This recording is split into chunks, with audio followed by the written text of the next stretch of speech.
যেসব উপাদান দ্বারা পৃথিবীর ভূত্বক গঠিত তাদের সাধারণ নাম শিলা। শিলা এক বা একাধিক খনিজের সমন্বয়ে গঠিত হতে পারে। উৎপত্তি অনুসারে শিলাকে তিন ভাগে ভাগ করা যায়, যথা আগ্নেয় শিলা, পাললিক শিলা এবং রূপান্তরিত শিলা।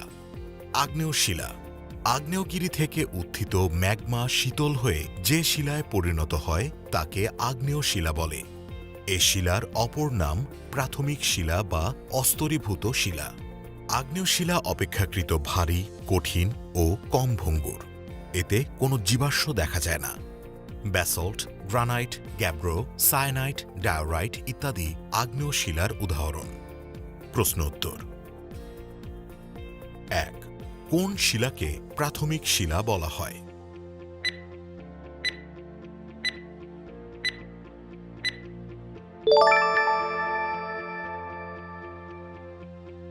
২. আগ্নেয় শিলার একটি উদাহরণ।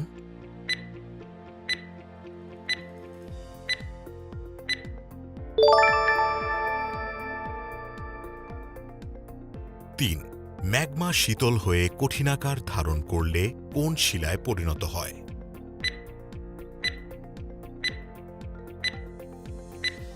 ৪. পাললিক শিলা পলি সঞ্চিত হয়ে যে শিলা গঠিত হয় তা পাললিক শিলা নামে পরিচিত। স্তরে স্তরে সঞ্চিত হয়ে গঠিত হয় বলে এ শিলার অপর নাম স্তরীভূত শিলা। পাললিক শিলায় প্রায়ই জীবাশ্ম দেখা যায়। চুনাপাথর, কয়লা, নুড়িপাথর, বেলেপাথর, জিপসাম ইত্যাদি পাললিক শিলার উদাহরণ। রূপান্তরিত শিলা চাপ, তাপ ও রাসায়নিক বিক্রিয়ার দ্বারা পরিবর্তিত হয়ে রূপান্তরিত শিলা তৈরি হয়। যেমন চুনাপাথর থেকে চাপ ও তাপের মাধ্যমে মার্বেল সৃষ্টি হয়। একইভাবে কয়লা থেকে গ্রাফাইট, গ্রানাইট থেকে নিস, শেল থেকে স্লেটের উদ্ভব ঘটে। প্রশ্ন উত্তর: ১. নিম্নের কোনটি পাললিক শিলা?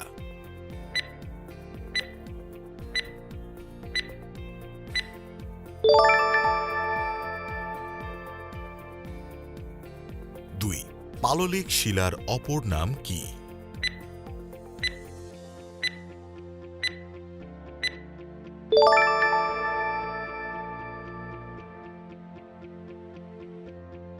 ৩. কোনটি পাললিক শিলার বৈশিষ্ট্য নয়?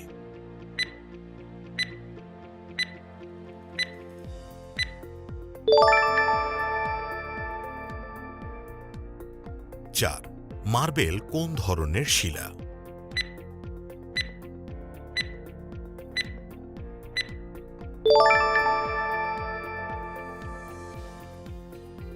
৫.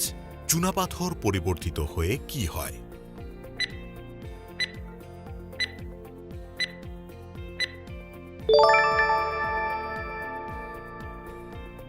৬. কোনটি রূপান্তরিত শিলা নয়?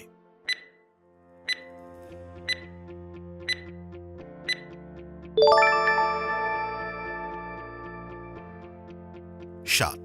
গ্রাফাইট কোন ধরনের শিলা? ৮.